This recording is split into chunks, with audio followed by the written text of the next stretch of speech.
Hello, everyone, and welcome to this pension town hall for participants.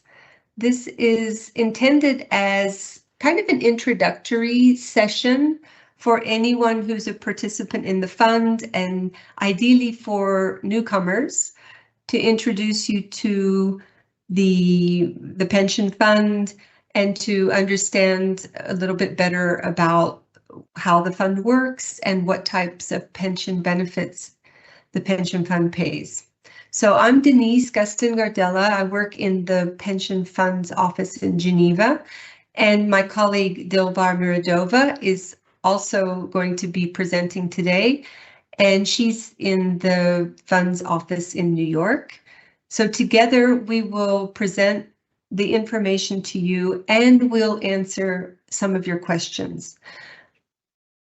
We'll open up the Q&A after a couple of the sections that I will present, and then we'll have a pause where we'll answer some of your questions, and then Dilbar will take over and present the rest of the slides, and then we'll have time afterwards to answer more of your questions. So, but please keep your questions general. We wouldn't really have time to go and address anyone's very specific situation. So if you could, it's just please be mindful of that. We wouldn't be able to answer any very specific questions about your particular file during this session. And we'll let you know how you can contact the fund if you have something that would require that type of interaction so that we could help you. So with that, today we'll go over what is the UNJSPF, the UN Joint Staff Pension Fund, and how the pension scheme works. What do you need to know about being a participant? And then some of the key words and definitions and the key factors that we use to discuss pension and the factors that are involved in the calculation of your pension. Then Dilbar will take over. She'll go over some of the main pension benefits and other benefits paid by the fund, which include disability and survivors benefits. Finally, there will be a demo of the pension tools that are available to you on our website and in the fund's member self-service portal, and how you can contact us at the fund if you need more assistance. So anything that I go over today that might be not exactly as stated in our regulations, please know that our regulations are the authoritative text. This presentation is meant to give you an overview of information and hopefully make it a bit more easy to understand than reading through our regulations, but know that those regulations are the authoritative source. So to start off, we'll look at the UNJSPF. It's your pension fund, and so who are we and what do we do? It's a joint staff pension fund. I'm going to play this. Please let me know if you cannot hear the video. Denise, we don't hear the sound.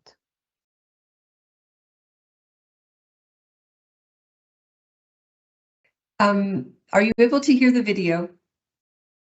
No, I think you have to share again, and when you share again, you need to click on, there's like a little toggle before you share. Yeah. That it says share sound. Okay, I will try again. Yeah, sorry for that inconvenience, everyone. I thought I had turned that on, but I guess I hadn't. So, participant in the fund, unless this works now. Thank you. So just a short video to show everyone how the fund works. Let me your contract. When you have a staff contract with a UN pension fund member organization for 6 months or more, you become a participant in the fund. unless your contract excludes participation in the fund. As a participant, a percentage of your salary, based on your pensionable remuneration, is paid into the fund each month. The member organization that employs you pays twice the amount that you pay. Today, more than 140,000 individuals and 25 member organizations make monthly payments into the fund. Fund capital is invested, and the income from these investments ensures that the fund is able to meet its obligation to pay benefits into the future. The UN Pension Fund is known as a defined benefit plan. It pools all of the contributions received. Your benefit at retirement is based on how long you contributed to the fund and the level, grade, and step at which you contributed, and it's guaranteed for life. It is not a defined contribution plan, which is another category of pension plan where there is a separate account for each individual and benefits are based on the market value of the invested contributions. The fund pays out monthly benefits to more than 80,000 retirees and other beneficiaries in more than 190 countries and territories. The regulations and rules of the fund are strictly implemented to safeguard the fund's financial security and pensions. For more information, visit UNJSPF.org.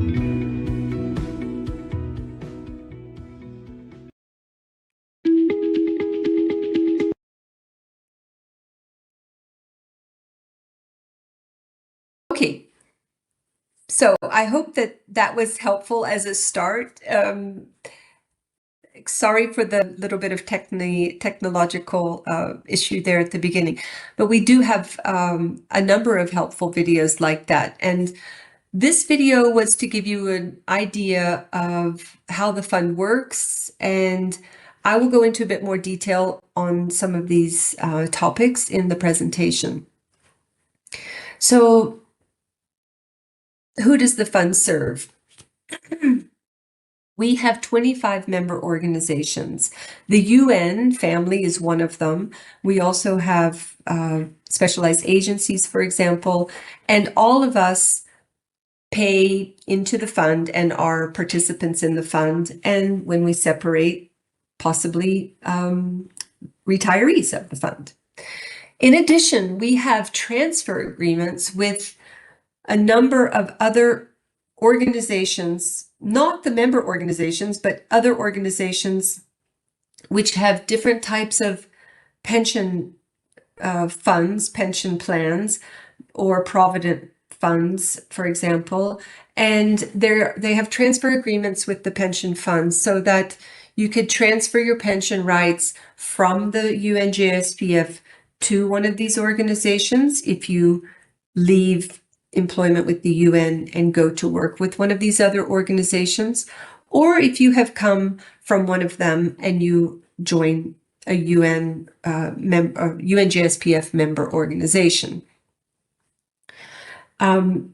There are time deadlines to apply for transfer agreements. So just be mindful that if you are a new participant and you came from some organization, you would want to check if there's a transfer agreement to see if that might be interesting to you. So altogether, we have, as of the end of December 2024, our official figures were 150,714 participants. So that's you, that's me, that's a lot of us who are paying each month into the pension fund from our salaries. And the total annual contributions from us, the employees, and the portion that our employers pay on our behalf was $3.66 billion US. Also, as of December last year, there were 89,308 monthly benefits being paid to retirees or to beneficiaries, survivors, or people on disability benefits that were in a total of payment of $3.83 billion US. So these are some of the aspects of who the fund is serving. And we see on this slide how the numbers have increased over the decades. So starting in 2004, on the left, we see that the bar shows in the black portion how many participants were in the fund, and in the blue section, how many benefits were being paid. So how many retirees and beneficiaries and so forth we were paying monthly benefits to. And over time, that number has increased. As you can see, more people are paying into the fund, and also we have more people receiving monthly benefits.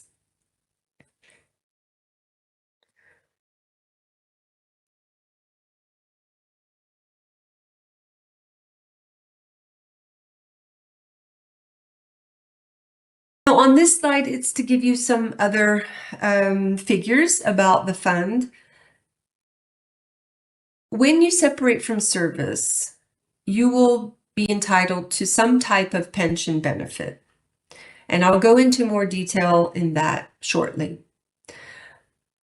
But you will have the option to receive some type of payment.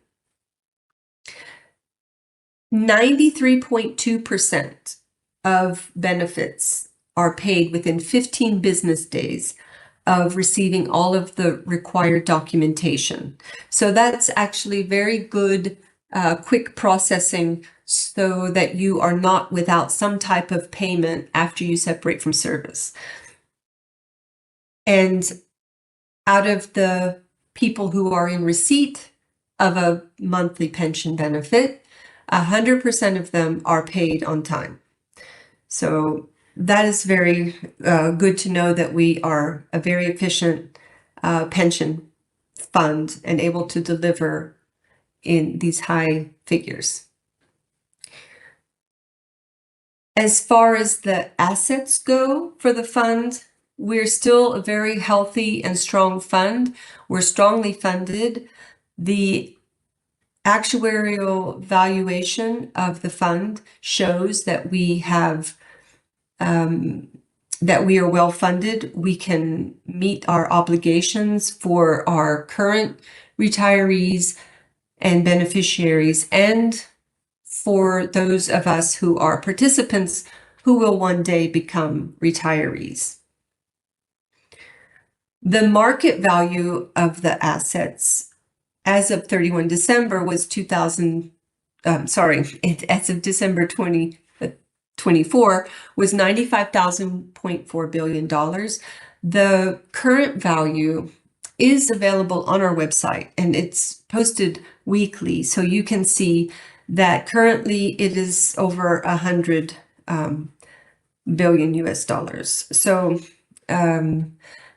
the figure here is official figure as of the end of December 2024.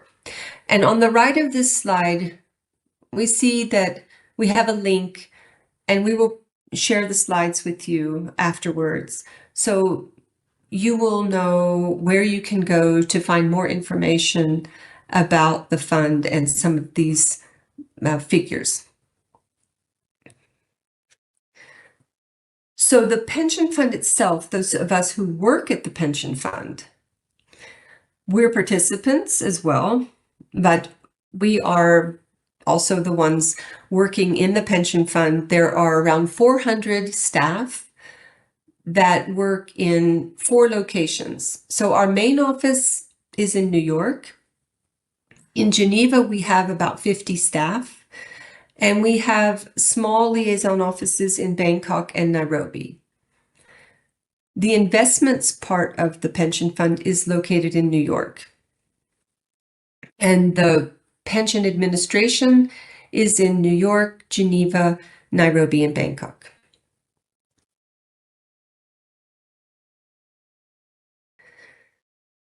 Now, what type of pension plan is the UNJSPF? If you're like me, before you actually thought about pension, you wouldn't have really understood what types of plans there are, but some of you might be really familiar with different types of investments or pension plans.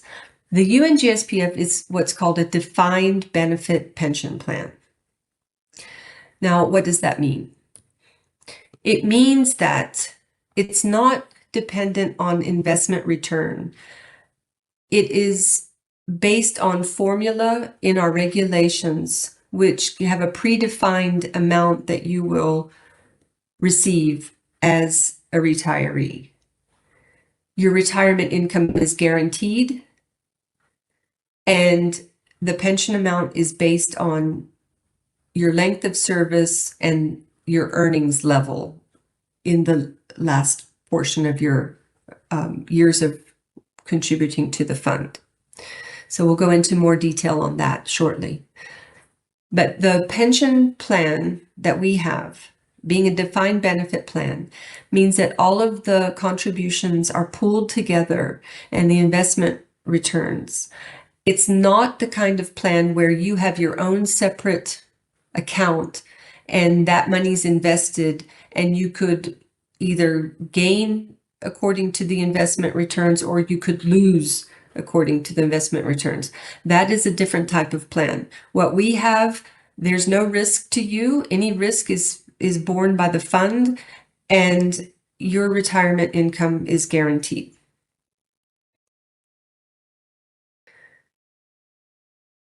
So this slide just gives more detail about the defined benefit plan, contrasting it with a defined contribution plan, for example. And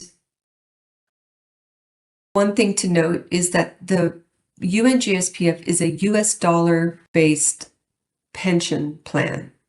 So although you might be paid in another currency, your pension contributions that are taken from your salary each month are converted into US dollars when they're reported to the pension fund, and your account is based in US dollars.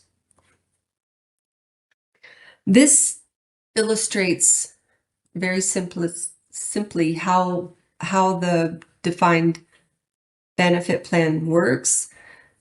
In the middle, you have this pool of investments and contributions, and from that pool, we pay for the administration of the fund, and we pay the benefits that are due to our clients.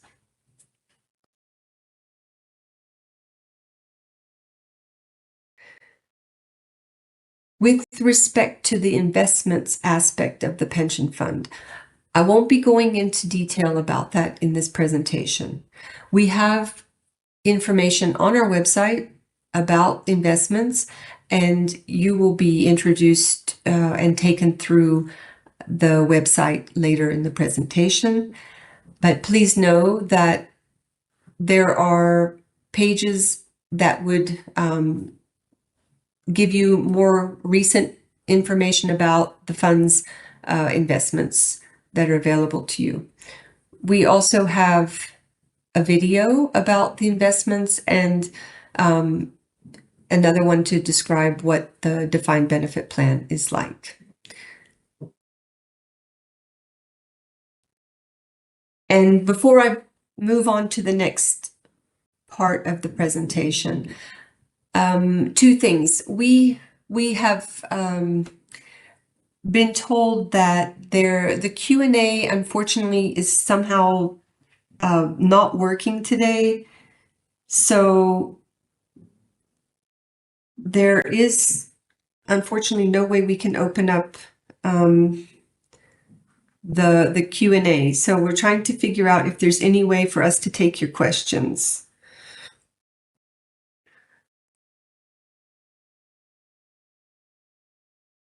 I'll move on with the second part, and hopefully we can see if there's any opportunity for us to take your questions during this town hall.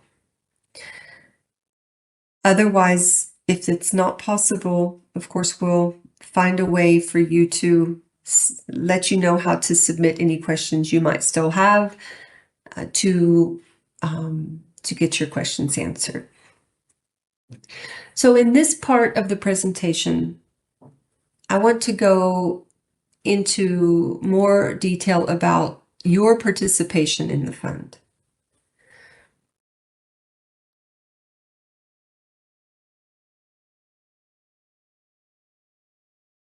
I'm assuming we're all participants.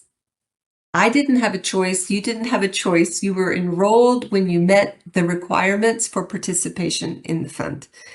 That is, you either received a contract of 6 months or more, or if you had shorter contracts when you first were employed, it's when you had completed 6 months of service and were then reaching the day after completing 6 months of service without a break of more than 30 days. Then you were enrolled in the pension fund, and you probably noticed that you started having money taken from your salary paid into the fund.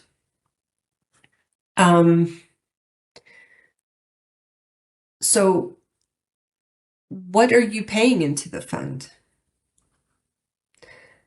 You're paying your monthly contributions, and your employer is paying twice that amount into the fund. So if you'll recall that image of the pool in the middle of the slide, the pool that receives all of the contributions and the investment returns, that is where all this money is going.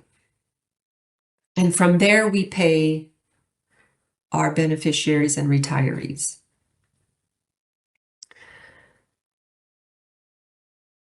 How much are you paying every month?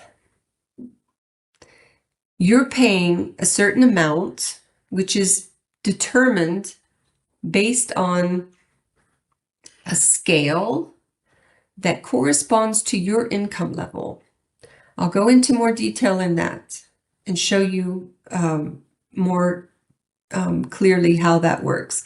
But you're paying a certain percentage, which is 7.9%, and your employer is paying double that of a specific amount that is just for purposes of knowing how much you need to pay into the pension fund.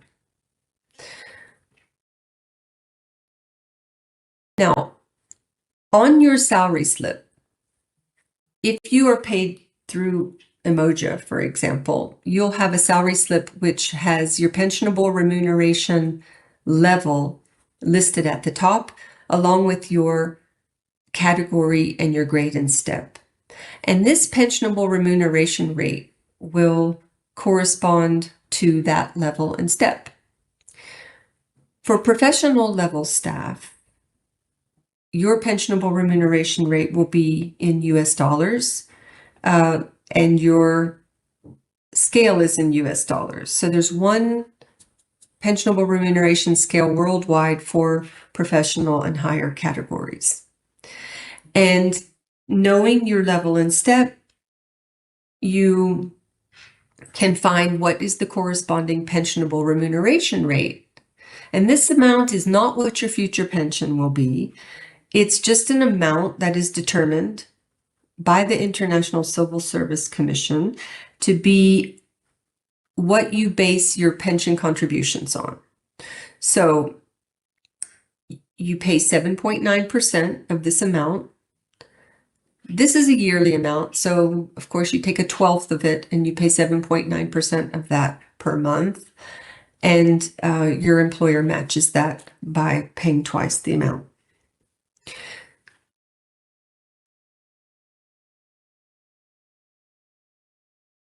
Now, another part about being a participant is, as I said, you have an account based in US dollars, even if your salary is in a different currency. Once it's reported to the pension fund, it's in US dollars. And you have an account which keeps record of how many years and months and days you've been paying into the fund and what the total amount of contributions you yourself have paid out of your salary into the fund. This is reflected on what's called your pension statement. This is prepared every year, and it's the balance at the end of December of the prior year.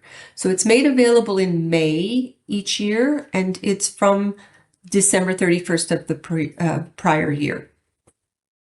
So on this form, which is shown here on this slide, you'll see what your pension statement looks like and what information is in there.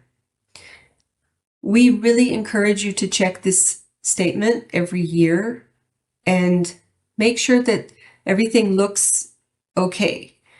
Your personal data at the top should have your name correctly spelled. Your marital status should be correct, your birth date, and your contributory service will tell the date you started paying into the fund, and then at the end of December of the prior year, what is the total number of years, months, and days you've been paying into the fund.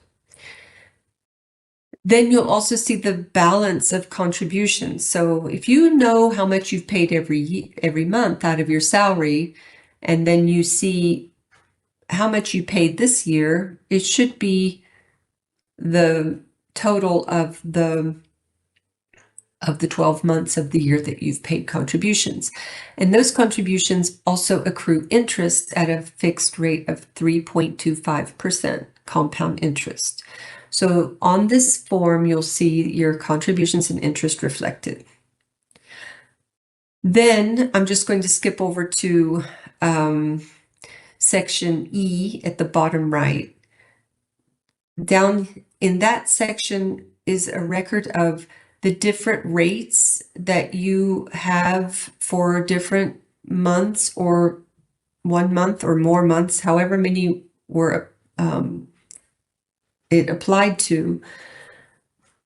If your level and step changed, for example, then you might have a different pensionable remuneration rate. So if you recall the scale that I showed for the professional and higher staff, there was a figure for each grade, level, and step. That was your pensionable remuneration rate. And you're paying 7.9% of that into the fund as your own contributions. So the different rates are listed in section E of this statement. So you should be able to check if it corresponds to what you see in your salary slip. If, however, you are a local staff, and I'll show you this shortly, you'll have to do the conversion from your local currency to the US dollar. Now, a few things about being a participant that are important to know. You were enrolled without having a choice once you met the eligibility requirements. So participation is mandatory once you met those requirements of enrollment, about having a contract of 6 months or more, or having completed 6 months or more, 6 months. So once you're a participant in the fund, you are automatically covered for the risk of disability or death benefits, as long as you were medically cleared when you were enrolled. Also, once you become a participant, the contributions that you pay monthly are deducted from your salary, and that is a defined amount that you pay, 7.9% of that pensionable remuneration rate, no less and no more. So it's not optional. You pay a specific amount of that rate. You cannot make additional voluntary contributions, and you cannot make contributions during a period when you're not employed or during a break in service. Once you have contributed for at least 5 years to the pension fund, you will be entitled to a monthly pension benefit. We call this having vested pension rights. So meaning that you will receive a monthly benefit for life when you finally separate from service, if you have contributed at least 5 years to the pension fund. Then next, I mentioned already that your contributions will be accruing interest while they're with the fund at a rate of 3.25% per year. Once you separate from service, even if you leave your money there for a little while, it does not continue to accrue interest. So the interest accrual stops at your separation date. Next, at the fund, we don't allow you to take a portion of your pension out while you're still an active participant. We don't extend loans from your pension account. No possible payment before you separate from service. Also, we don't pay to anyone who's not you. We will not pay your pension to a third party. You can have your pension paid to a bank account that you share with someone, but your name has to be on the account. And we do not release your confidential information to any third party. Only if we have your written consent to do that would we release information about your pension or about you to any third party.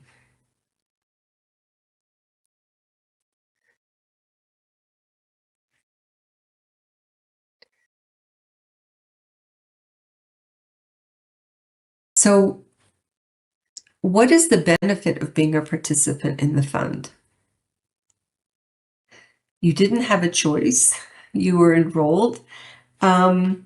So what would be the benefit for you?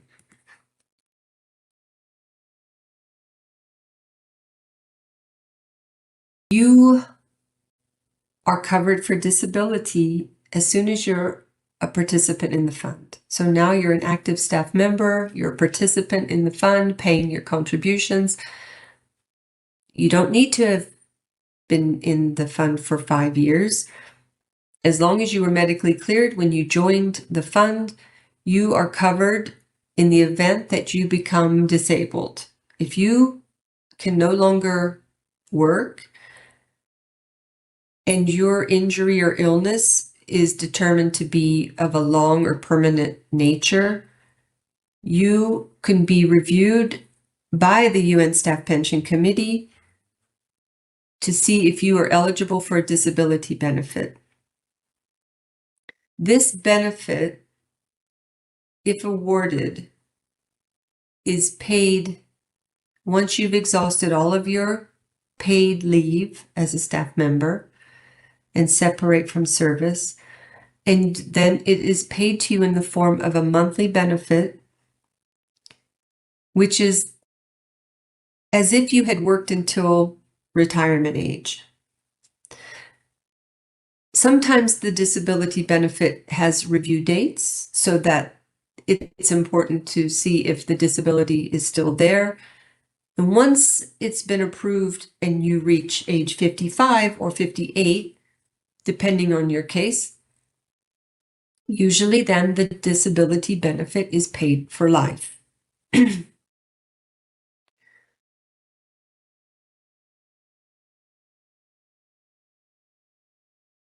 Another benefit of being in the pension fund as a participant is that you're also covered in case of death. So if you're an active staff member who dies in service and you have a spouse or children under age 21, they will receive a survivor's benefit from the pension fund.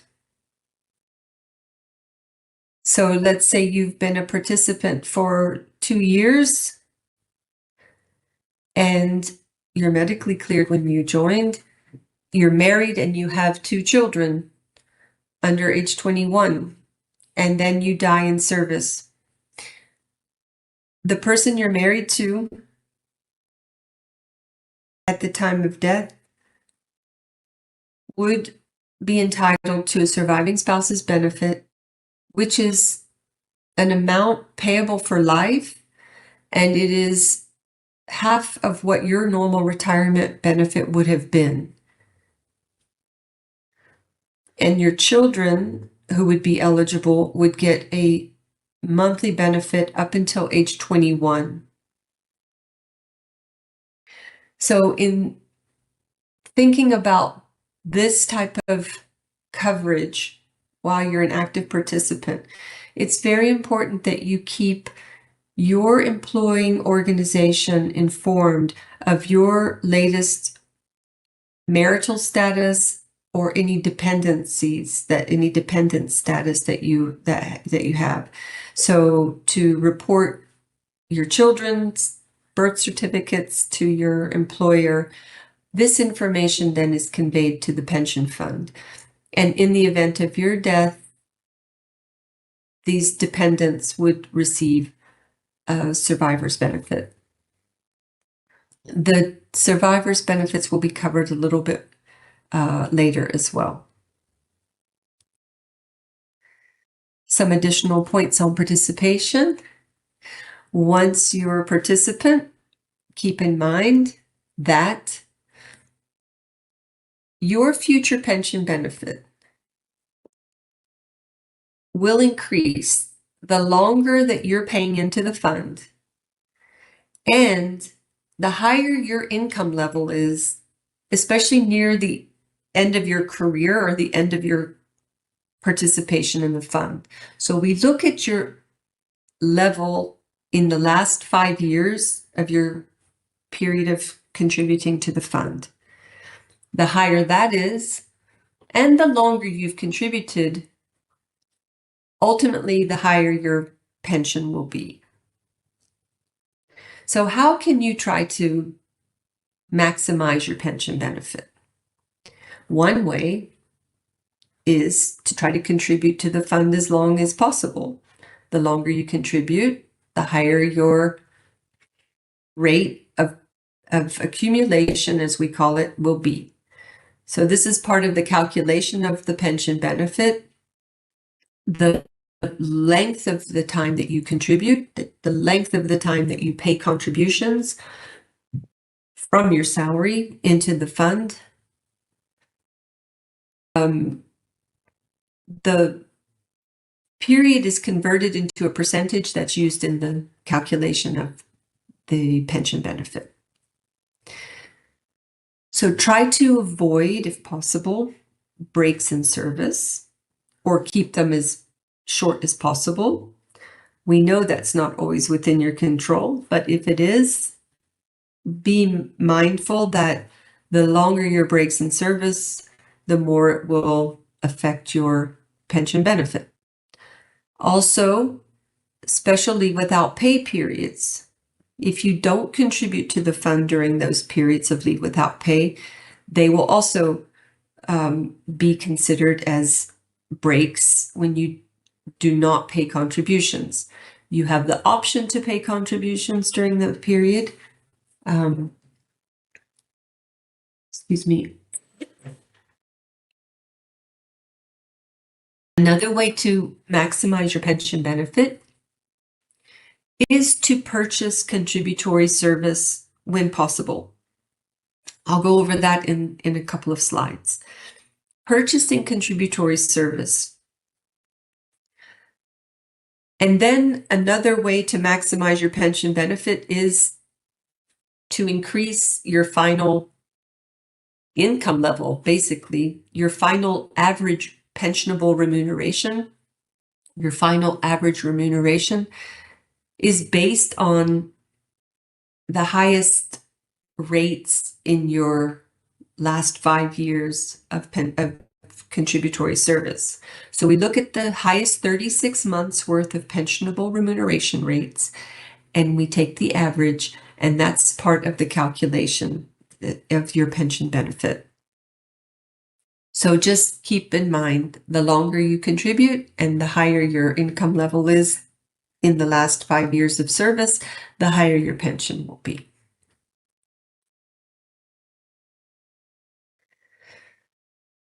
Now, purchasing contributory service.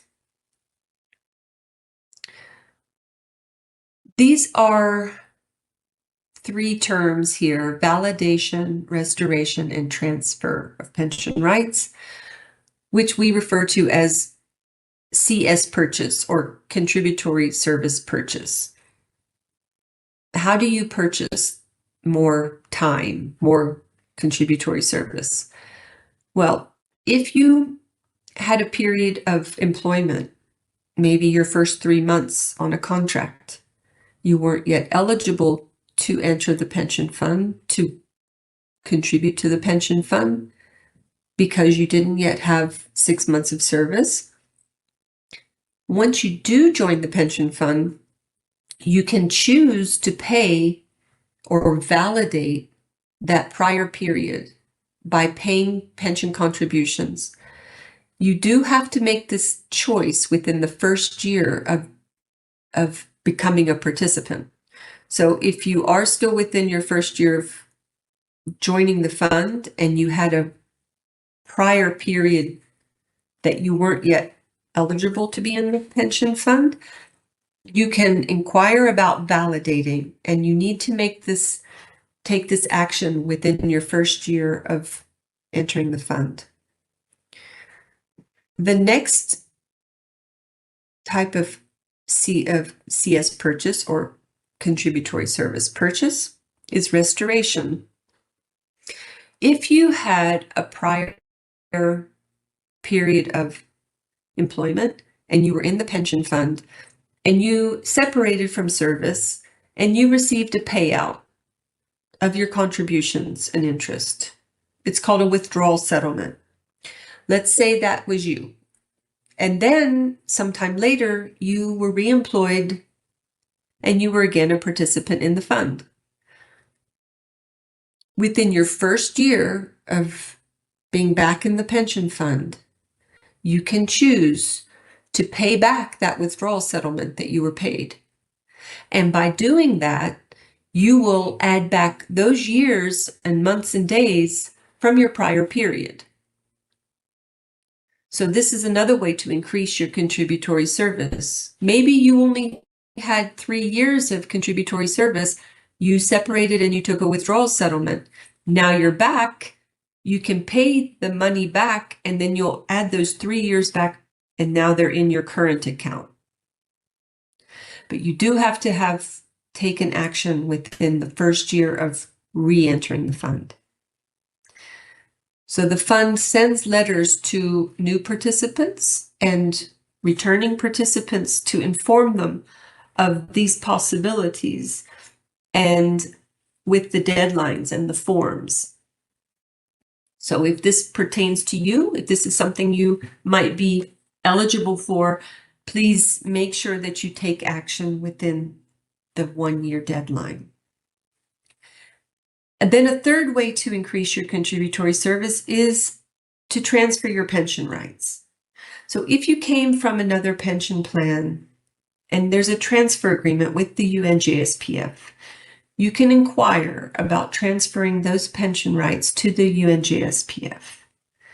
Or if you're leaving soon or whenever you leave and you go to one of the organizations that the pension fund has a transfer agreement with, you can look into transferring your pension rights from us to that new plan.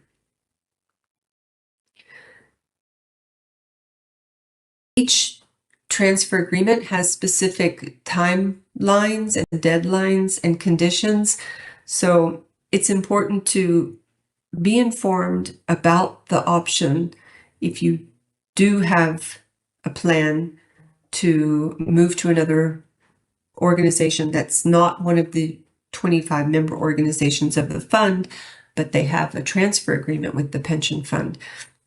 Then inquire about the possibility to transfer. You'll get an estimate to see if it's interesting and then make the decision if you want to transfer your pension rights. Or you can just keep 2 separate pension plans if you think that's the right choice for you. Then finally, during periods of special leave without pay. If you're on a period of special leave without pay, you can choose to make contribution payments. You have to make this decision before you start on leave without pay, and you have to make the payments concurrent with your leave. But be aware, you're paying your share and your organization's share. So it is much more expensive than you're used to. And if you're on leave without pay, it means you're not getting your salary, so it can be quite expensive. But if you do pay, then your contributory service simply continues. As usual, you will continue to accrue more time in the fund. So on the coming slides, there's some more detailed information about leave without pay. So again, you have the option to pay contributions during leave without pay. You need to make the decision before you start leave without pay. You can't choose somewhere in the middle of it to then start making contributions. You have to make the decision before and start paying them when you go on leave without pay. Be aware that you'll be paying 3 times your normal amount. And if you separate from service and you take a withdrawal settlement, which is a one-time payment, you're not going to get the portion that you paid on behalf of your employer. That's not part of the withdrawal settlement payment.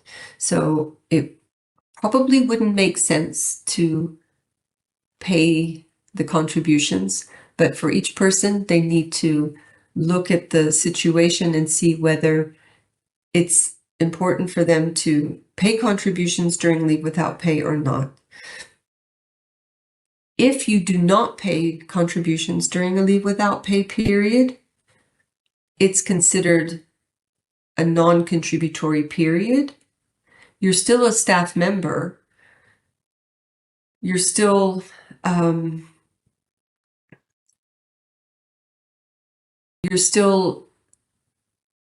participant, but with a non-contributory period in the fund.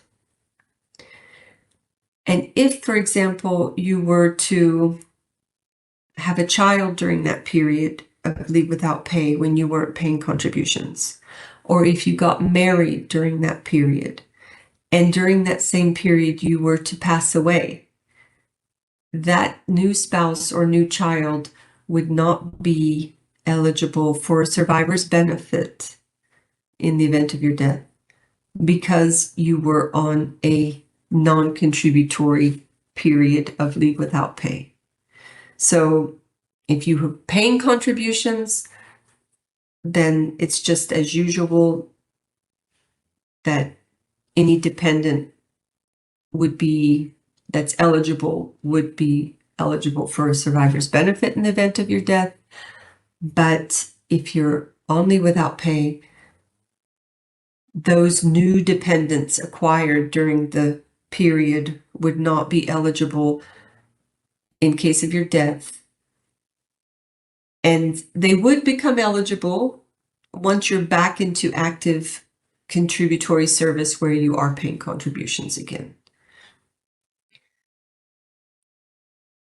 Okay, now a few more topics about participation. You have to be employed at least 50% to be eligible to contribute to the pension fund. We know there are people who have periods of 100% full-time employment, maybe then to 50% or to 80%. But the minimum to qualify is 50% employment.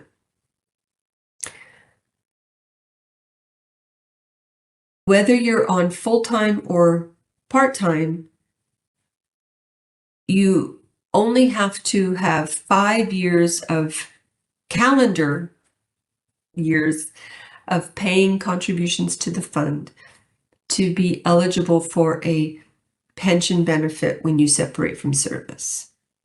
So this vesting that I referred to earlier, which means you're entitled to some form of a monthly retirement benefit, that is the same even if you're employed at 50%. Your benefit will be lower, of course, because you're only employed 50%, but you are vested after 5 years of contributory service.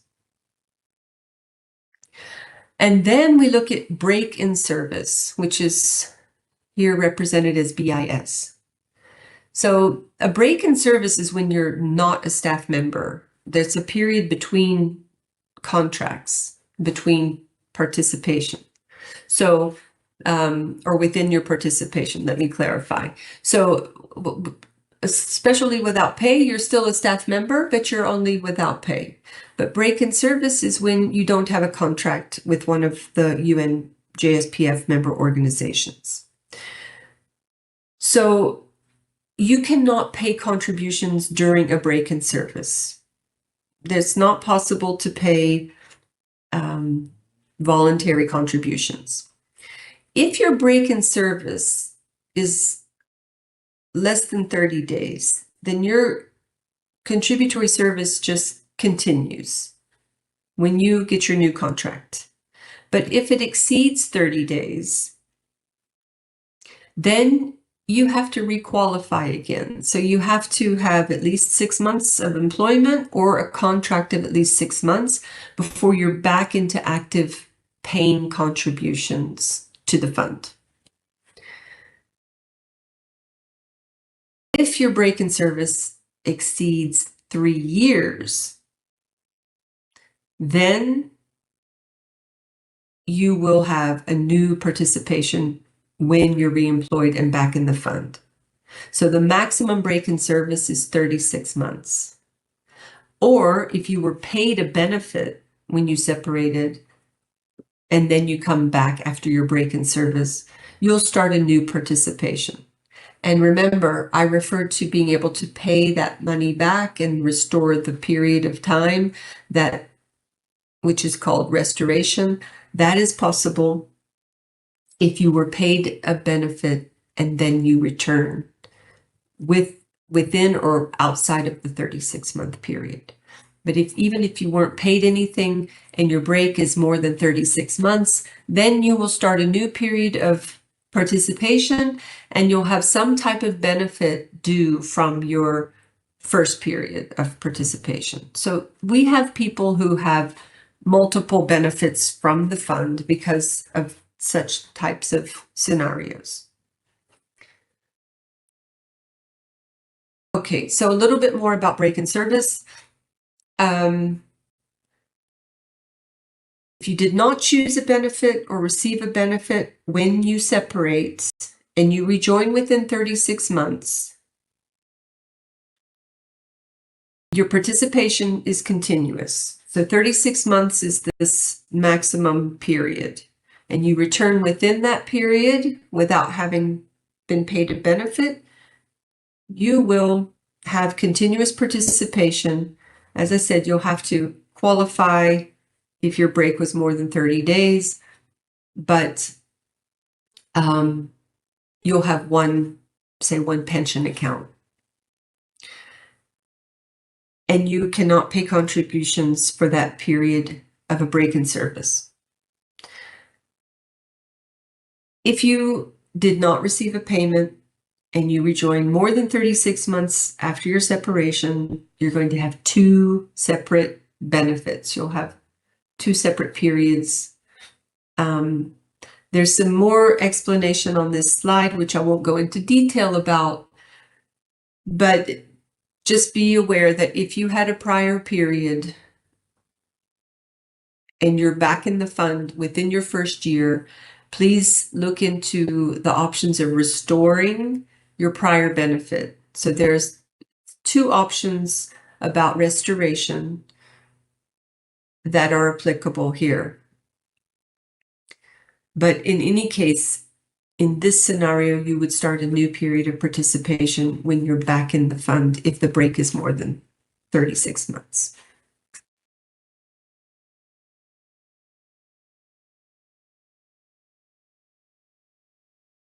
If you do have a payment when you separate and you're back in the fund, even if you restore your withdrawal settlement,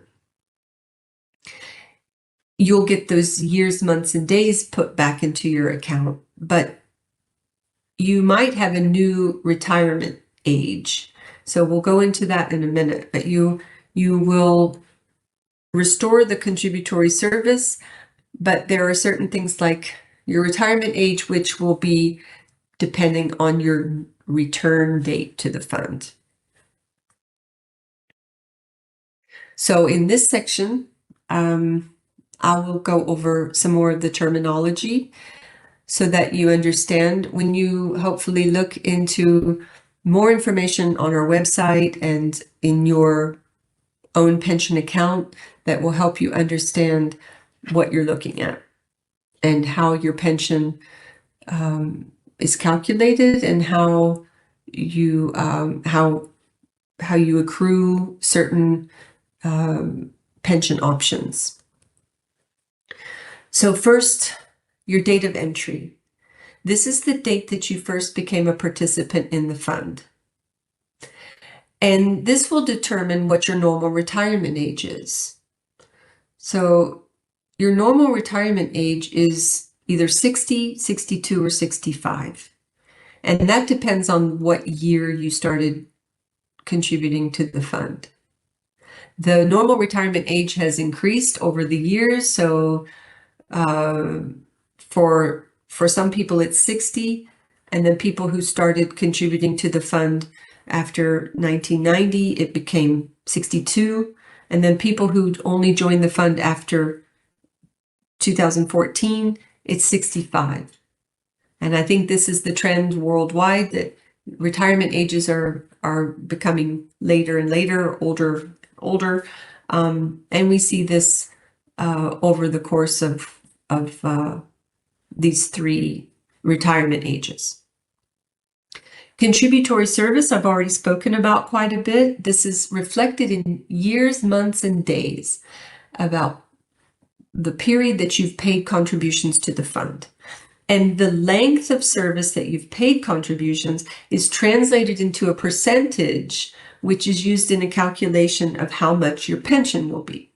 So the longer you contribute, the higher the percentage will be, and the higher your pension will be. The rate of accumulation is what we call this percentage. It is used in the calculation of the benefit, and I'll go into that in just a moment. So here, if you, this is something I think I've already mentioned a couple times. If you have less than 5 years of contributory service, you're not yet vested for pension rights, so you don't have the right to a monthly pension benefit. When you separate from service, you'll be entitled to receive your contributions and interest when you separate, which is called a withdrawal settlement. But if you have 5 or more years of contributory service, you'll have vested pension rights, which means you'll have the right to a monthly benefit for life from the pension fund. The basic pension calculation for a retirement benefit is the rate of accumulation, which is this percentage based on your length of contributing to the fund. So time, years and months and days, times your final average remuneration. This is related to your income level, and more specifically, the last 5 years of your period of contributing to the fund. So this translates into the length of service and your final income level in your last 5 years. The average pensionable remuneration times your length of contributory service, in a way.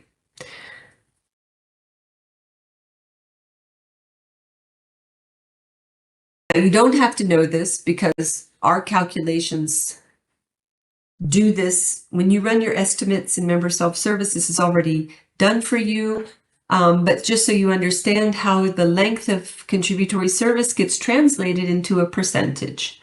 So as I keep saying, the longer you contribute, the higher your pension will be, if we're talking about a monthly pension benefit.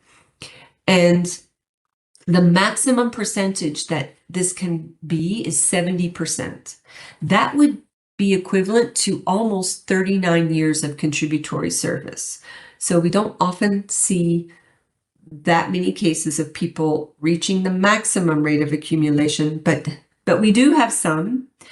And even if they work beyond 38 years or beyond 39 years, the rate of accumulation is maximized at 70%. 70% of what? 70% of their final average remuneration. So looking at what their pensionable remuneration rates are and what the final average remuneration is, then 70% of that would be the maximum pension benefit calculation.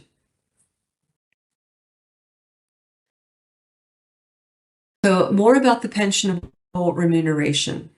I mentioned that this is an amount that you pay, that your contributions are based on, So pensionable remuneration rate is an amount that's used only to determine what the amount of your contributions will be. So it's not your future pension. It is an amount that's determined by the International Civil Service Commission. The scales are available on their website.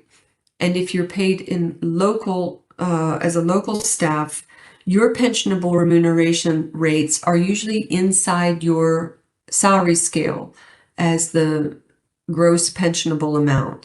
And this is equal to your gross pensionable salary plus any pensionable allowances like language allowance.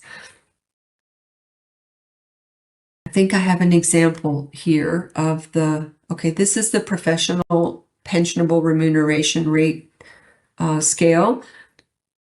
So knowing if you're a professional level, you look at the step of your level, and this is a US dollar amount,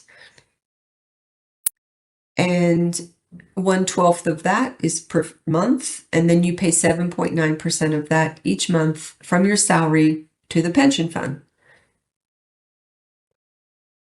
If you are a local staff member, you'll see the pensionable remuneration amount in your salary scale reflected in your local currency.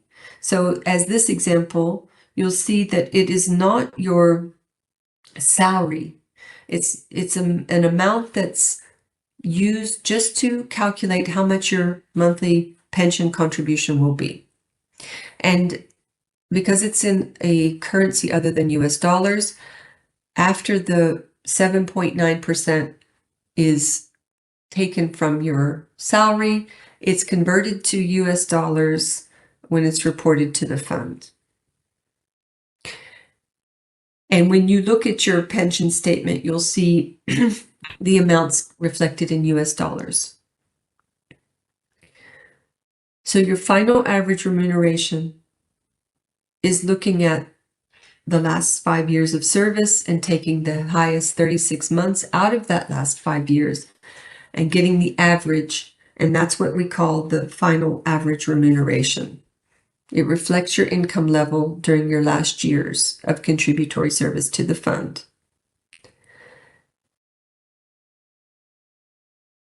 And then this is to show you in a bit more detail what your normal retirement age is. This is based on the date that you started contributing to the fund. So for those who have a normal retirement age of 60 or 62, you have an early retirement age of 55. The early retirement age is the age up to which you need to work and have at least 5 years of contributory service to then separate and be entitled to a monthly benefit immediately following your separation from service. But because it's early, it's of course not going to be as high as if you worked until your normal retirement age. And then for those who have a normal retirement age of 65, the early retirement age is 58. So it's important for you to be aware of what your normal and early retirement ages are, so you understand what your benefit options will be when you separate from service, how old you need to be entitled to an early or normal retirement benefit. And the normal retirement age is listed on your annual pension statement. Now, one thing to keep in mind, your normal retirement age is something determined by the pension fund. As I showed you, the year that you started contributing to the fund will determine what your normal retirement age is, be it 60, 62, or 65. Your employer has a mandatory age of separation that they could impose on you. For the UN system, it's 65 years old. That does not affect your entitlement to a pension benefit. So if your normal retirement age for pension purposes is 60 or 62, and your employer says you can continue to work till age 65, but then you have to separate at age 65, that doesn't change the fact that already at age 60 or 62, you would be entitled to a full retirement benefit from the pension fund. You can continue to work beyond that age and continue to contribute to the fund, but just be aware that you're already entitled to your retirement benefit at whatever your normal retirement age is. So these are two separate ages, and the mandatory age of separation is determined by your employing organization and not by the fund. And you can continue to work beyond your normal retirement age and continue to contribute to the fund and increase your contributory service, and you will retain your right to your normal retirement benefit at that age. So on this slide, we have some more links about where to find the information about participation and even more in-depth learning on our e-learning modules about participation essentials. And next, I'm going to turn over to my colleague Dilbar to present the rest of the presentation. And I apologize that we don't have the Q&A. So Dilbar, do we have any options to take any questions? Thank you, Denise, and good morning, good afternoon, good evening to everyone. Our sincere apologies, as it seems that the Teams had a glitch this morning, so the Q&A option is not available. However, we are also streaming live this session on our YouTube channel, where you can actually submit your questions. And I'll show you how to find that channel and the session. So I hope you can see my screen now. I'm sharing the YouTube channel. So once you're inside, Yes. look for UNJSPF. And here you'll see our channel, and actually the live session is showing up right here. So once you join this session, you can submit your questions. And hopefully we'll have time to address them at the end of the session. All right, I'm having some glitches, so I'm going to turn off my camera for better connectivity. All right, so now let's go into our presentation. All right, so let's take a look at the key benefits that the fund offers. Just a quick heads up, in this session, we'll cover these benefits at a high level, since our focus today is participation. However, if you are interested in learning more about these benefits, there are plenty of detailed resources available on our website, and I'll show you where to find them later in the presentation. So the fund provides two types of benefits.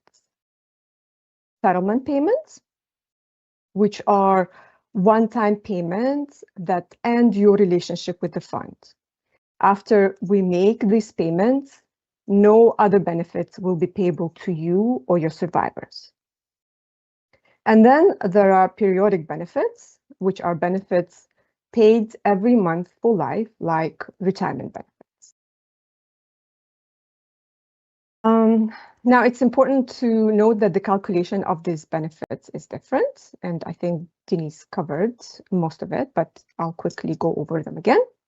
A withdrawal settlement is based on the amount of your own contribution to the fund, plus the interest earned on these contributions from the time you join the fund until the date of your separation.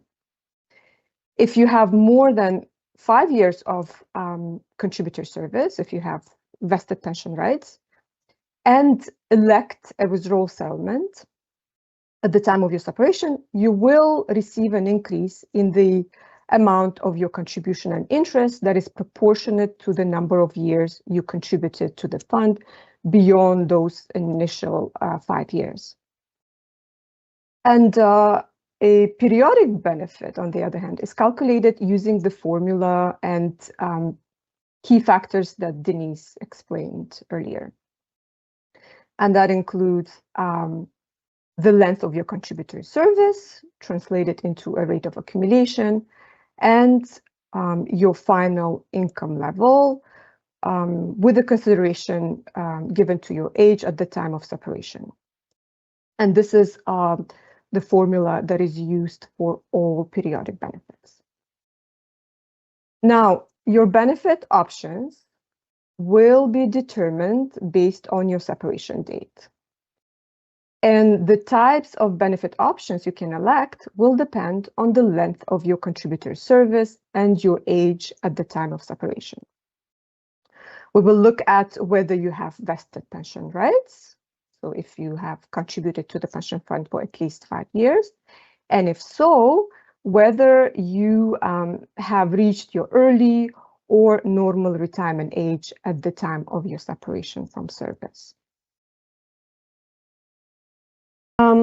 So if we look at this in terms of the scenarios, broken down by normal retirement age, we have a scenario of normal retirement age of 60, 62, or 65, depending on when someone joined the fund's participation. So for those who have vested pension rights at the time of separation, their options would look like this. So let's look at the scenario number 3, which might be applicable to most of you.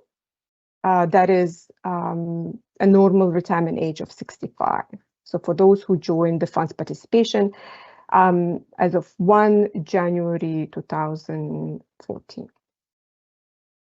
So if you're someone whose normal retirement age is 65 and you have vested pension rights, if you separate at an age younger than 58, younger than your early retirement age, your benefit options would include a withdrawal settlement or a deferred retirement benefit. If you were between the ages of 58 and your normal retirement age of 65, your benefit options would include a withdrawal settlement, a deferred retirement, and an early retirement benefit. And finally, if you were to separate at normal retirement age or later, so in this case, at the age of 65 or later, you will have acquired the right to a normal retirement benefit, meaning a benefit to which no reduction factor is applied. Let's review these benefits one by one. We'll start with the withdrawal settlement, which is a one-time final settlement payment. Again, this is not a periodic benefit. It's a single payment that settles your relationship with the fund. Meaning, after we pay you a withdrawal settlement, no more benefits are payable to you or your survivors. So how does the fund calculate this withdrawal settlement? Again, it's a sum of your own contributions to the fund, plus the compound interest you earned on these contributions at the time of separation. One important thing to note here, that withdrawal settlement does not include organizational share. A withdrawal settlement never includes contributions made by your employing organization during your active participation in the pension fund. So what it means is what a participant of the fund gets in the form of a withdrawal settlement is simply a reimbursement of their contribution plus the compound interest earned on this contributions at the time of their separation. And the interest rate is 3.25% compounded for the entirety of your contributory service. And then if you have more than 5 years at the time of your separation and elect a withdrawal settlement, you would get an additional 10% interest for every year, and it is prorated for month of contributory service over these 5 years. And that increase can be a maximum of 100% of the amount of your contribution and interest. And you can reach that 100% after 10 years of increase. So that would be an equivalent of 15 years of contributory service. So if you, at the time of your separation, have 15 years of contributory service or more and elect a withdrawal settlement, you would get double of your contribution and interest that you've earned during your participation in the pension.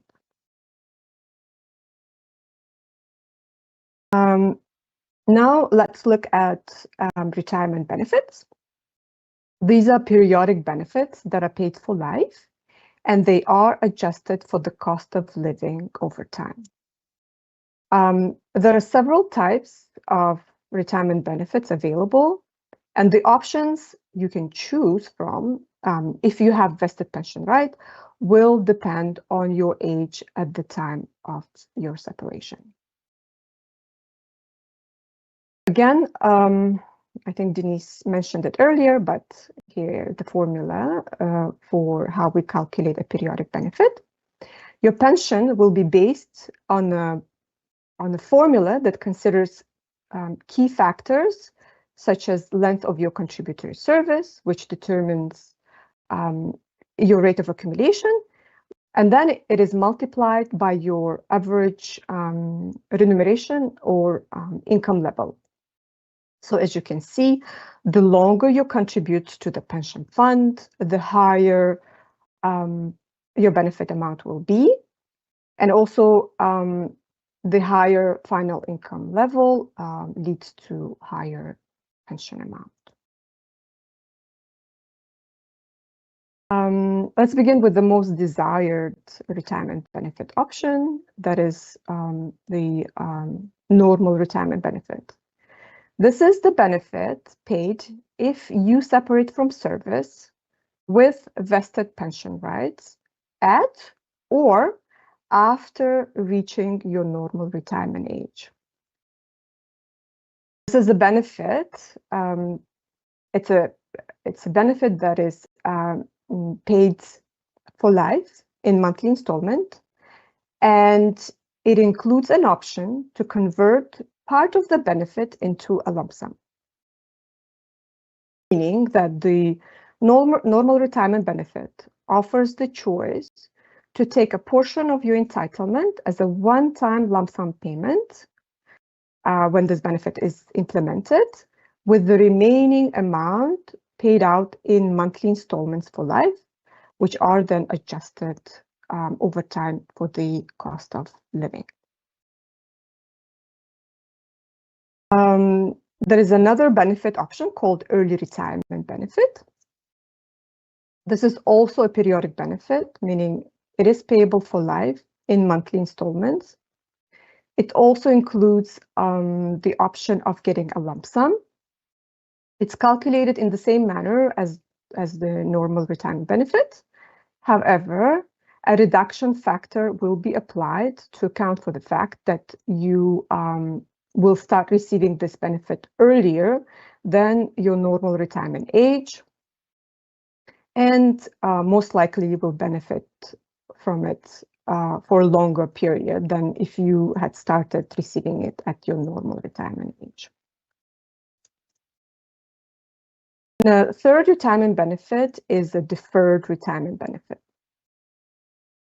This benefit can be elected by anyone who has vested pension rights, regardless of how old the participant is when separating from service, as long as you have not reached your normal retirement age at the time of separation. However, unlike the early and normal retirement benefits, the deferred retirement benefit does not include a lump sum option or child allowance. And lastly, anyone who separates will always have an option to not make a benefit election. They can, when they separate, choose to delay the choice of benefit and a payout for up to 36 months. This option is open to all participants. Now, let's look at the other benefits provided by the pension fund. So, as mentioned earlier during the session, you are covered for the risk of disability from the moment you become a member in the pension fund. It is not something that you elect, but it is something you can apply for. So if for reasons of health, you have been out from work for an extended period of time, and it's clear that you will not be able to return to long-term employment, the fund will then consider your application for disability. Together with the UN Medical Services, they would decide whether your medical situation warrants awarding you a disability benefit. The child benefit is payable to each child of a participant who is entitled to a normal retirement, early retirement, or disability benefit, or for participants who died while in service. This benefit is payable until the child turns 21. Children that are disabled and recognized as such by the pension fund will receive payment of a child allowance beyond the age 21. All right, let's go over the survivor's benefit. So we consider survivor's benefit as regular monthly benefits payable to those entitled.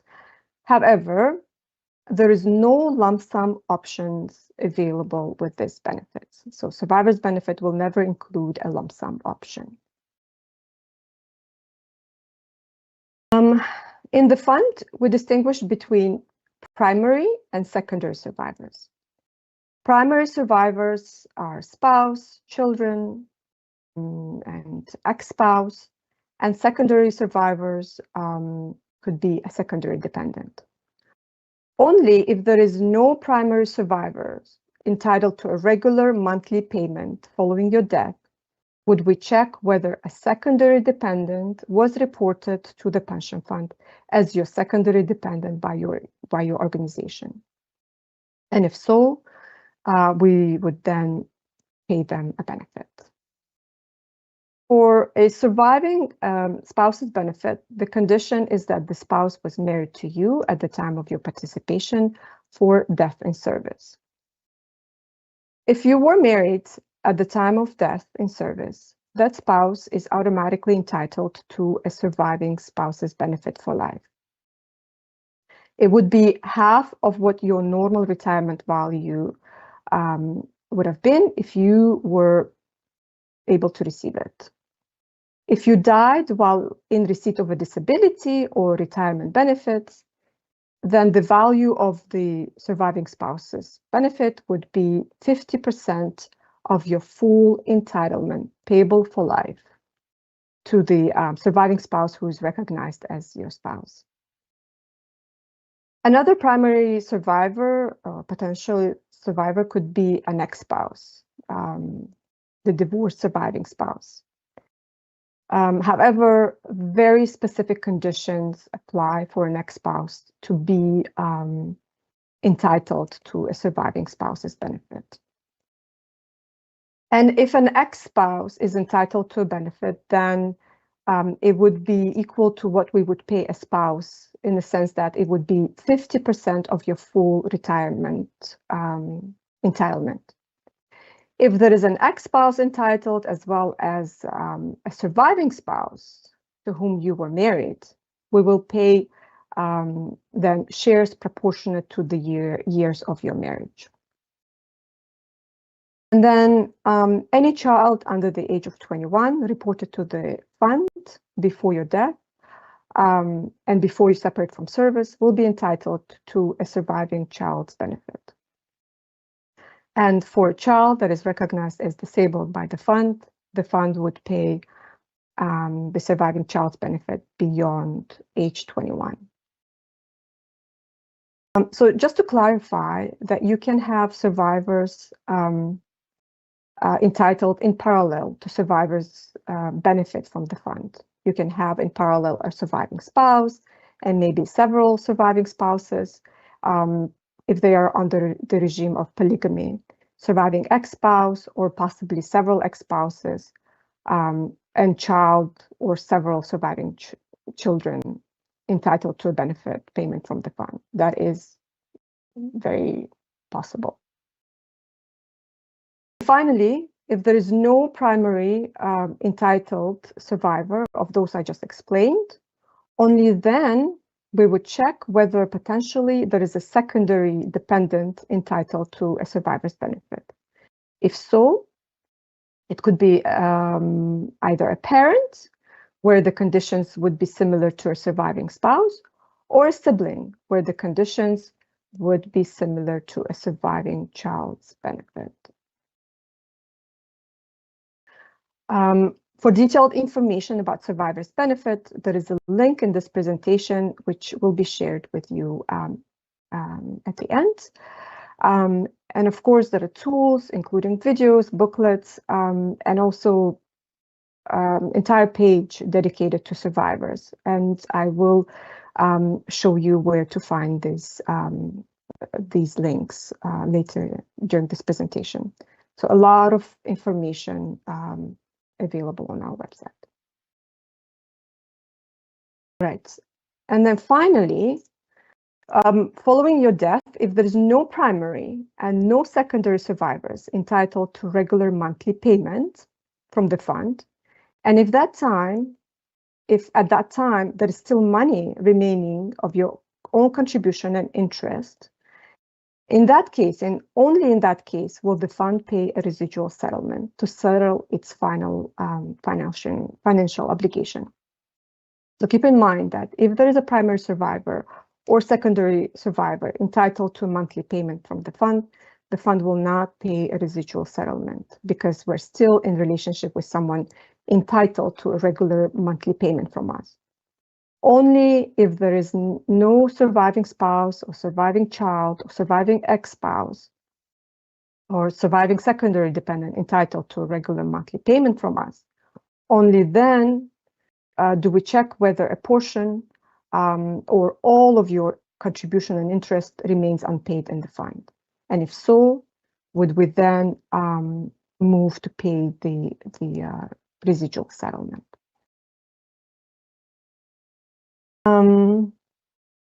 So you can designate whoever you wish on the form that serves to designate who should receive a residual settlement.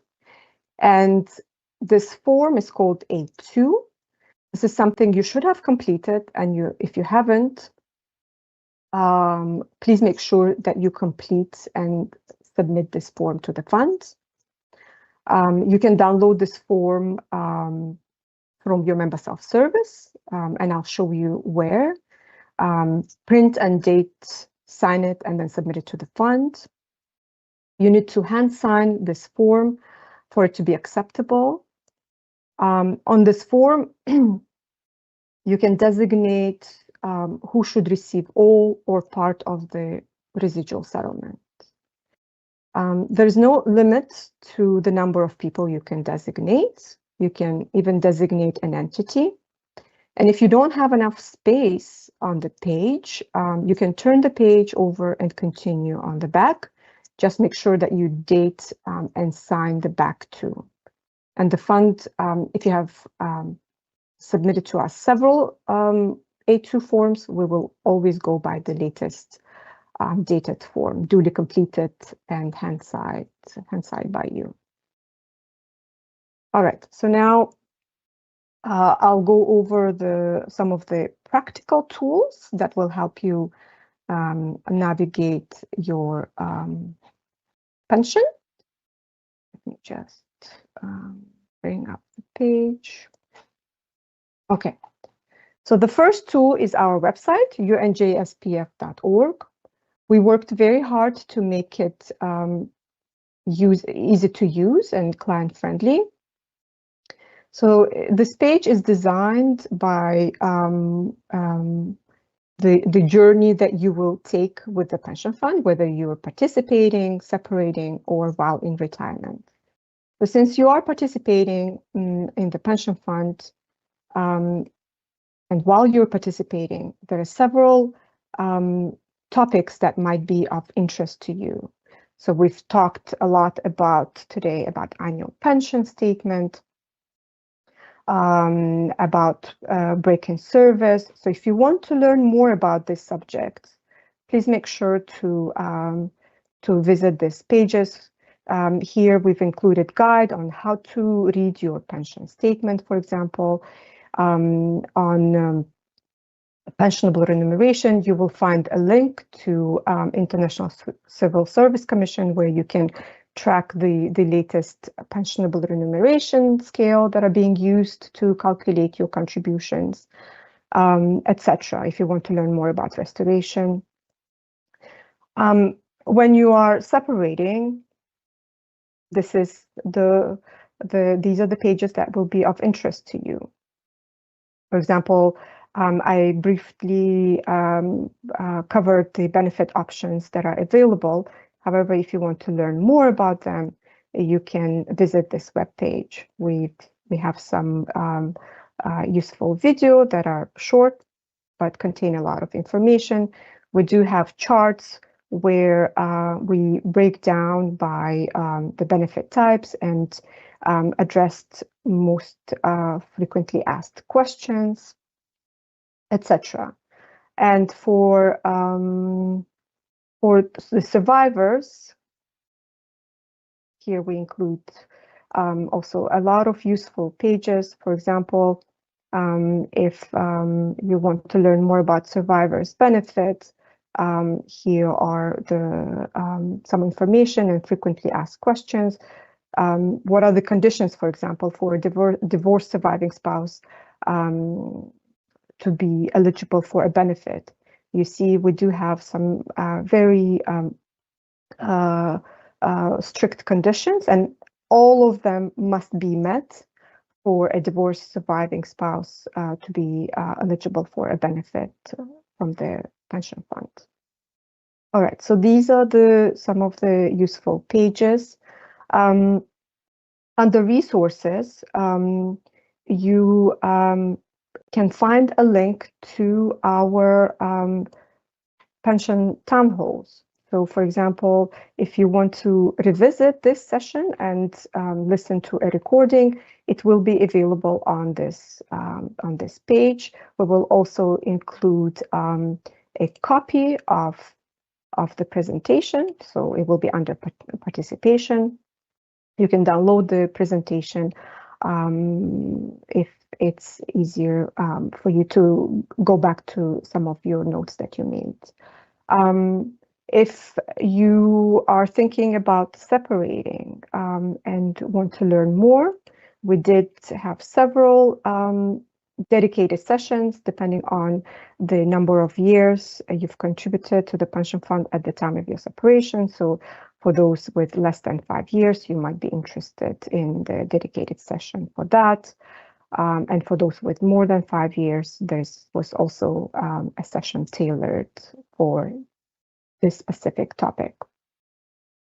So, and this is available again under resources, pension town hall sessions.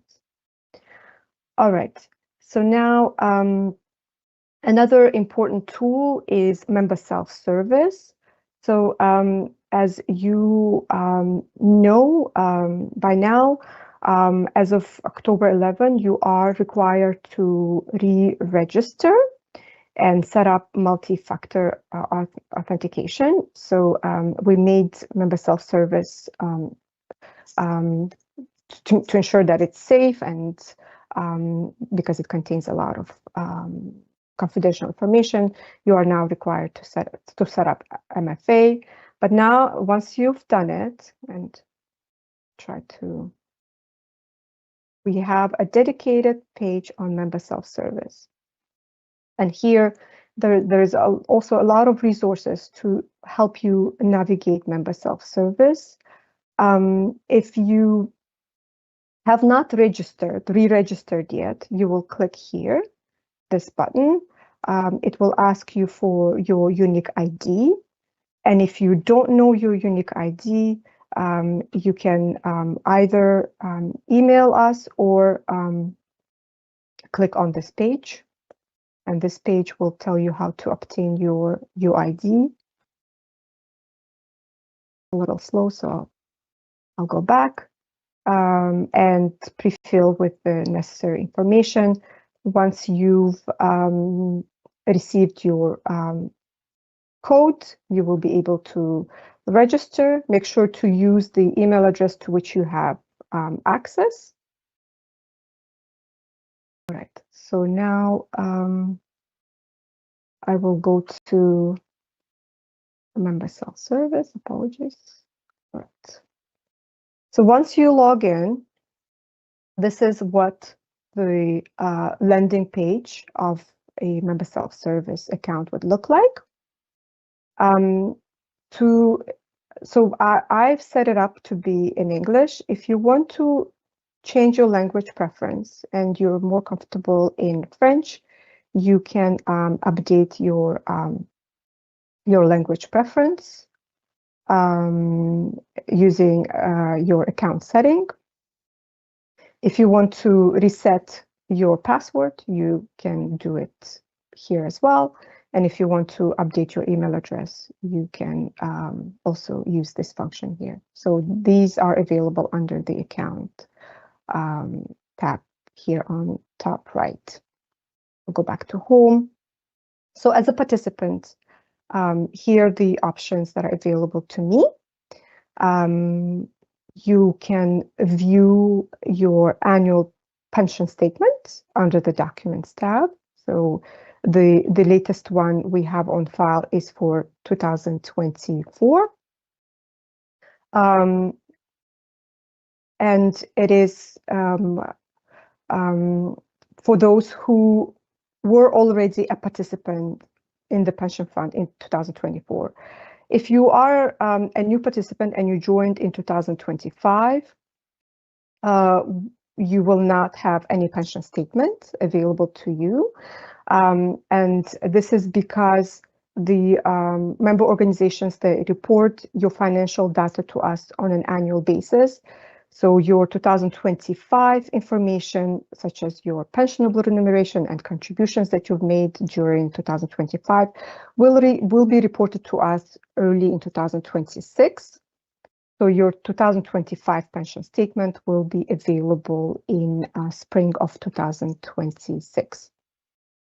And as Denise mentioned, it's a very good idea for you to review your pension statement on a regular basis. If you note any discrepancy, please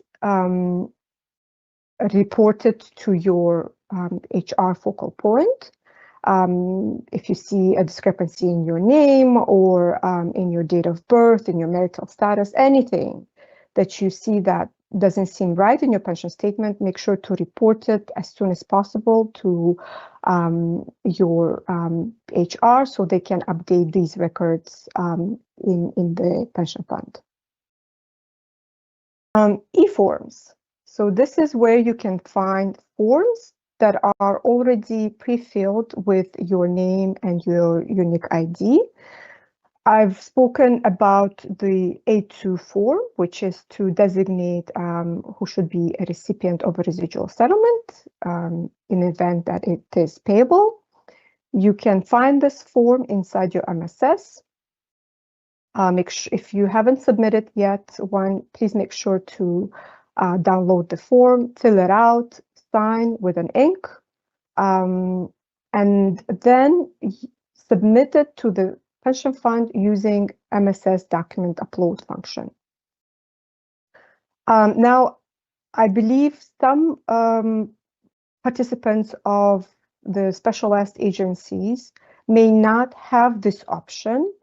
If you do not see this option inside your member self-service, then please submit your A2 form to your HR or SPC, and they will then send it to the pension fund. All right.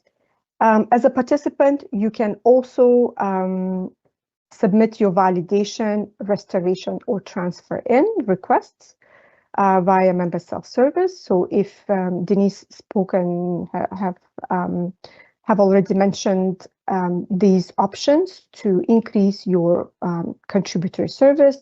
So you may purchase additional contributor service using validation, restoration, or transfer in if you are eligible.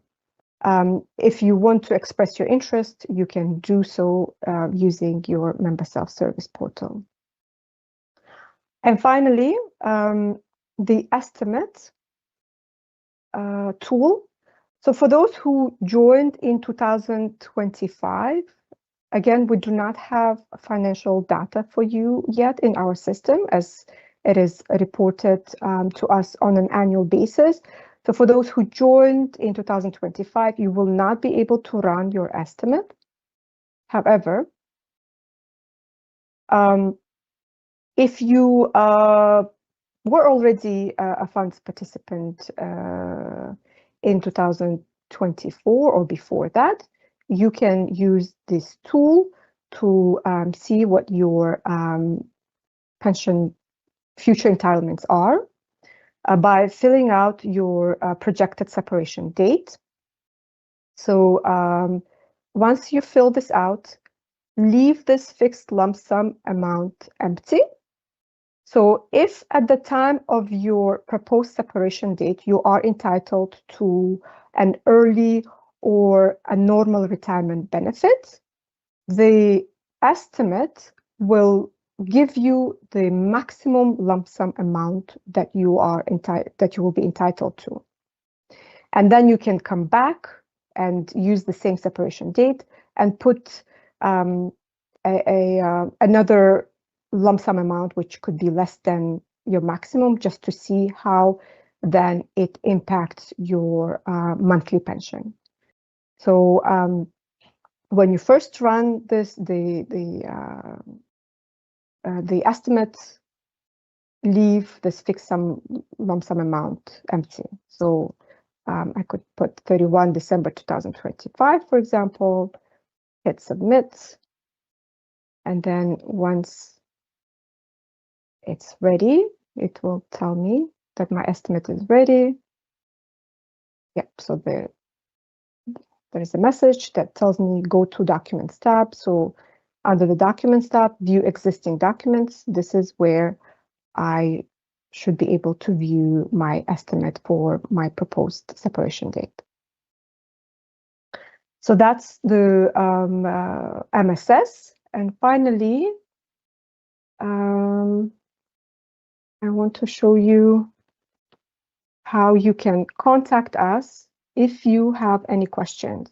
So here under the Contact Us page, we have several ways for you to contact us. You can send us a written message by filling out the contact form. And here you will just fill it out and let us know who you are, whether you're a participant or retiree, your unique ID, You identify yourself, your email address, and then here you will describe your question, and that will be sent to us in the form of a case. You should receive a confirmation that a case was created for your query and with the expected timeline when you should receive a written response to your query. Another way to contact us is by phone. We do have toll-free numbers in more than 50 countries. And our contact center is open 24 hours from Monday to Friday. So you can call us if you have any questions. If you are stationed in New York or Geneva, you can come and visit us in person. In New York, we are open every Tuesday and Thursday from 12 to 4. And in Geneva, it's every Tuesday and Thursday from 10 to 1. And lastly, here we have some information about how you can submit your documents to the pension fund. And with that, I'll stop sharing and see if we were able to collect any questions. Yes, we have a couple of questions. So yes, again, apologies that the Q&A wasn't functioning here during the session. But for those of you who are subscribed to our YouTube channel, you can submit questions in the live chat there. We have a couple of questions which I can answer. One was a specific question about restoration, and the link to the Contact Us page was given in the chat, and Dilbar, you also showed where we can find that on the website. So if you have a very specific question about your own situation, like this first question, then please do reach out to us directly, because we wouldn't be able to advise you without reviewing your file. But we have another participant who submitted a couple of questions, and they are concerning the deferred retirement benefit. So the question was, if someone contributes between the age of 32 and 40 years old, and they entered the fund after 2014, so knowing that they started participating in the fund after 2014 means that they have a normal retirement age of 65. So the question goes, if they contributed between age 32 and 40, when will they receive the monthly benefit? When they reach age 65 or already at age 58? And how does the deferred retirement work here? So in this case, if someone separates at age 40 and their normal retirement age is 65, their early retirement age is 58, separating at age 40 with 8 years of contributory service means that they have the right to a pension benefit, so they're vested for pension rights, but separating at age 40, they're not yet entitled to start receiving a benefit because they're not even at their early retirement age. So the only option here for a monthly benefit would indeed be the deferred retirement benefit. The default is to start receiving that when you reach your normal retirement age. So you separate at age 40, you leave your money with the fund, and at age 65, you start receiving your monthly pension. You can choose to start receiving it as early as age 58, your early retirement age, but then the amount you'll get will be reduced for life.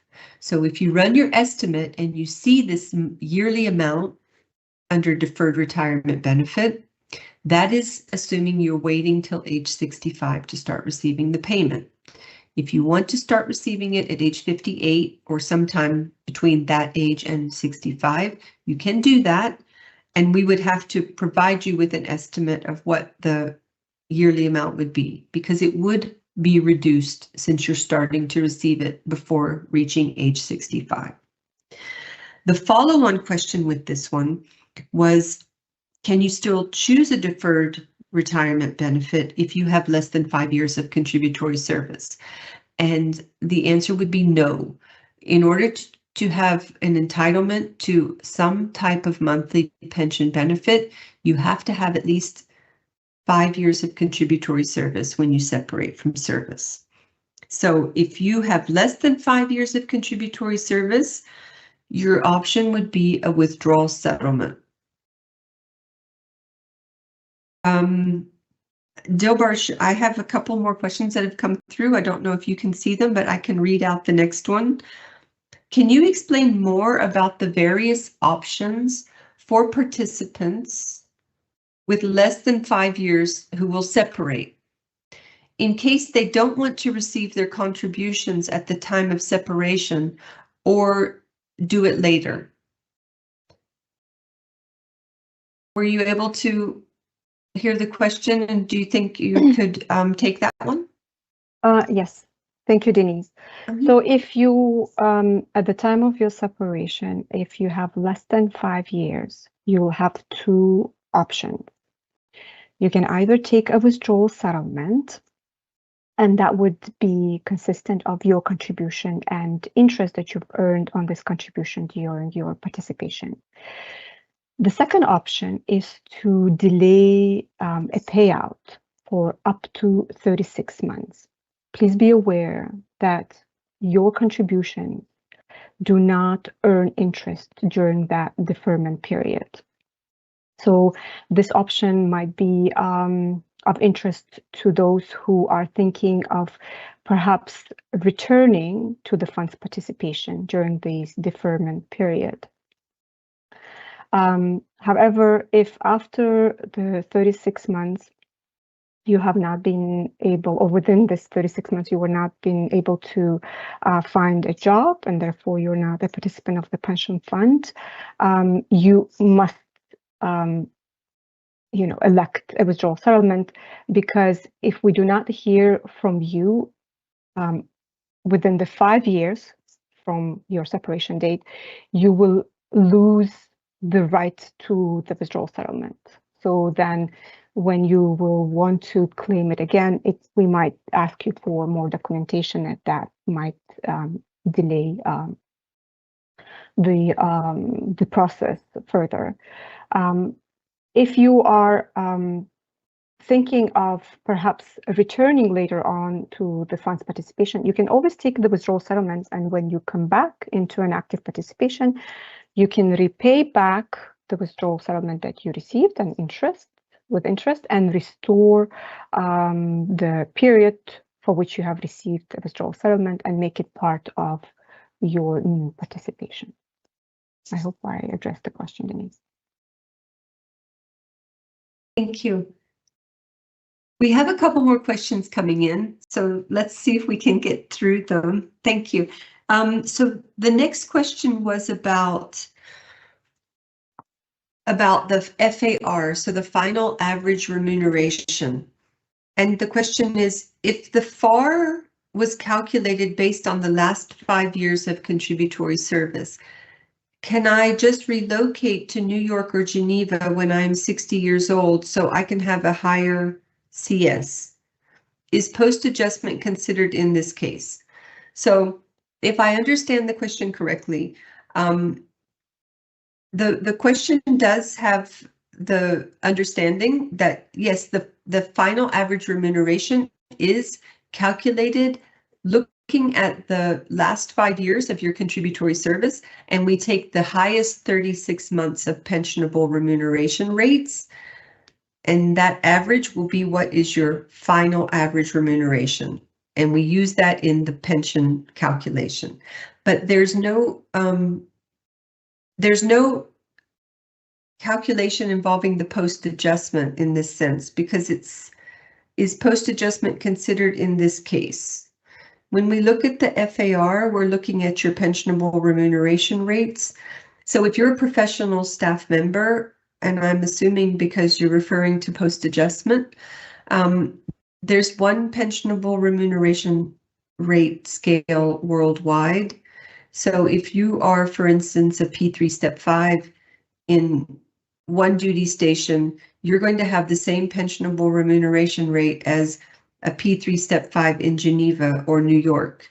So 7.9% of that rate is what's going to be paid as your monthly contribution. And it will not be different if you move from whatever duty station you are as a professional to New York or Geneva. If you have a specific scenario where you are a locally recruited staff member or you're changing categories of employment, you can reach out to us and we can give you more specific advice. But just to say that the post adjustment's not factored into the FAR. Then we have two more questions so far. If you're under 55 and you've separated from the organization, then you've chosen a deferred retirement benefit and then pass away, will your dependent receive a survivor's entitlement immediately? So I can take that, or you can take it if you prefer, Dilbar. You want me to? Okay, so if you are under 55, you have at least 5 years of service and you are entitled to a deferred retirement benefit. So let's say you choose a deferred retirement benefit, but before you actually start receiving the payment, for example, I think that's what the question is, you pass away. If you're married to the same person that you were married to at separation, that is your recognized spouse, that spouse would receive a surviving spouse's benefit in the event of your death. It could be paid upon your death, and it would be calculated in a way based on the deferred retirement benefit amount, and then your date of death would be factored in to figure out what the amount would be, and then the surviving spouse's benefit is half of what your pension benefit would have been. So I think the question was also like, you don't have to wait until you're 65 or something like that, but the surviving spouse's benefit would be payable upon your death. And then finally, if taking a withdrawal settlement with less than 5 years of service and coming back over 36 months later, you can not choose to merge the two accounts. So then you would start a new period. So do you want to take this one? I think it's a question of whether or not you have to restore. So I can just quickly say an answer, or you can take it, Dilbar, if you prefer. No, I'll take it. Okay. So if you take a withdrawal settlement and you separate from service, you take a withdrawal settlement and you come back to active participation, you do not have to restore that withdrawal settlement. You do not have to pay the money back. You can choose to, in order to add those years back into your current account, so that when you separate, you could have more than, or at least 5 years, and then be vested for pension rights to enable you to receive a monthly benefit for life. But you don't have to. Yeah, so in which case you start a new period and you would start with 0 years and build from there again. And that's the last question we have in the live chat. So thank you for your questions, and again, apologies for the technical challenge there to get your questions submitted. Again, Dilbar has shared where you can submit questions to us at the fund through the contact form. And yeah, I think because we're out of time, we have to say that we wouldn't be able to answer more questions. And thank you very much for your attention. So please keep an eye out for future town hall sessions and take a look at our website. Register with Member Self-Service if you haven't yet. And hopefully you find all of the information there and our videos helpful.